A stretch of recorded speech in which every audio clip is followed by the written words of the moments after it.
ઓમ ગણેશ હર હર મહાદેવ. આ મોહરાત્રિ એટલે કે 15 ઓગસ્ટ શુક્રવાર રાત્રે 12:20 થી 1:05 વચ્ચેનો નિશ્ચિત કાળ. એમાં જો તમારે દુઃખ, દરિદ્રતા, કષ્ટ દરેક પ્રકારના દુઃખમાંથી મુક્ત થવું હોય તો આજે હું તમને સરસ મજાનો શિવજીના મંત્ર કે સ્તોત્ર કે શિવજી વિશે સ્પેશિયલ એક હું પ્રયોગ કે વિધાન તમને બતાવીશ. જો તમને આ સત્સંગ વિષય વિડીયો પસંદ આવે તો વગર ભૂલે લાઈક કરજો, શેર કરજો અને ચેનલને સબસ્ક્રાઇબ ના કરી હોય તો હર હર મહાદેવ કરીને સબસ્ક્રાઇબ કરજો. ચાલો સત્સંગ શરૂ કરીએ. હવે શું કરવાનું છે? તો આમ તો 12:20 નિશ્ચિત કાળ શરૂ થશે ને 1:05 પૂરો થશે, પણ તમે કદાચ થોડા વહેલા બેસશો તો કોઈ દોષ કે પાપ નથી લાગવાનું.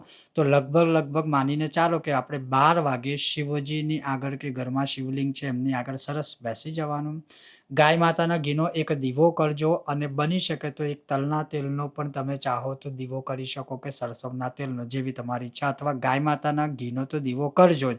અને શિવજીનો સર્વાધિક પ્રિય જો શક્ય હોય તો ગુગળનો ધૂપ કે ગુગળની નાની એવી ધૂપસ્ટિક આદિ હવે તો મળે છે તો એ પ્રજ્વલિત કરજો. પછી શું કરવાનું છે? તો શિવલિંગ તમારી પાસે હોય તો શિવજીને તમારી કોઈ મોટા પાત્રમાં પધરાવી આગળ રાખી અને ધ્યાનથી શ્રવણ કરજો. અને તમે શેરડીના રસથી અથવા તો ગોળવાળા પાણીથી, શેરડીના રસથી અથવા તો ગોળવાળા પાણીથી શિવ દારિદ્ર્ય દહનના 16 પાઠ કરવાના અને સાથે અભિષેક કરવાનો. એટલે એક બાજુ આપણે શિવ દારિદ્ર્ય દહન સ્તોત્ર બોલવાનું અથવા તો પાઠ કરવાના 16 વખત અને બીજી બાજુ શિવજી ઉપર અભિષેક કરવાનો. અને આ અભિષેક કે પાઠ શરૂ કરો એના પહેલા મનમાં એક સંકલ્પ ખાલી કરવાનો, ભગવાન શિવને પ્રાર્થના કરવાની કે અમારા ઘરમાં કે જીવનમાં કે મારા ઘરમાં કે જીવનમાં દુઃખ, દરિદ્રતા, કષ્ટ, ભય આ બધું જ દૂર થાય અને અપાર ધનની પ્રાપ્તિ થાય, વ્યાપારમાં વૃદ્ધિ થાય ને તમારી કૃપા પ્રાપ્ત થાય.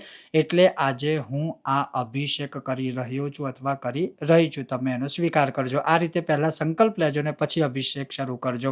અને આ રીતે પછી અભિષેક તમે કરતા રહો સરસ મજાનો. અને એવું નથી કે 16 જ પાઠ કરજો, તમે વધારે પણ કરશો, આખા નિશ્ચિત કાળમાં જેટલા પાઠ થાય એટલાથી અભિષેક તો પણ ચાલશે. પણ આ અવશ્ય જે રીતે ગોળના પાણીથી ને શેરડીના રસથી અભિષેક કરવાથી લક્ષ્મીની પ્રાપ્તિ થાય છે ને એના પ્રમાણ સાથે મેં એક વિડીયોમાં પહેલા તમને સત્સંગ કરાવ્યો હતો.